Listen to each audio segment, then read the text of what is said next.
రాజు మేడపై నుండి కిందకి దిగుతూ ఉంటాడు. ఇంతలో కావ్య క్యారేజ్ తీసుకొని వాళ్ళ ఇంటికి వస్తూ ఉంటుంది. అది చూడగానే అక్కడ ఉన్న రాజు అయితే ఒక్కసారిగా షాక్ అయిపోతూ ఉంటాడు.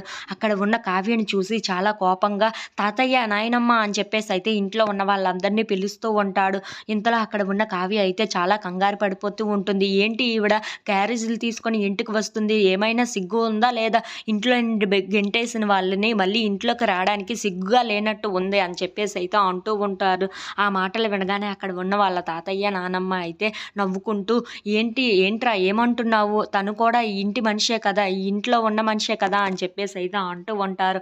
ఆ మాటలు వినగానే అక్కడ ఉన్న రాజు అయితే ఇంట్లో ఉన్న వాళ్ళని గెంటేస్తే మళ్ళీ ఇంట్లోకి రావడానికి ఏ మొహం పెట్టుకొని వస్తున్నారో ఏంటో అని చెప్పేసి అయితే అంటూ ఉంటాడు. ఇంతలో అక్కడ ఉన్న వాళ్ళ తాతయ్య మాత్రం ఏం మొహం పెట్టుకొని వస్తున్నారంటావేంట్రా? తను ఈ ఇంట్లో మనిషి, ఈ ఇంటి కోడలు. నీకు అవసరం లేదేమో కానీ మాకు అవసరం తను.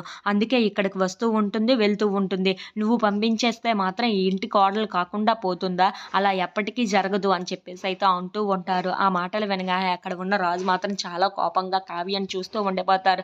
ఇంతలో అక్కడ ఉన్న కావ్య మాత్రం నవ్వుకుంటూ రాజు వైపు చూస్తూ ఉంటుంది.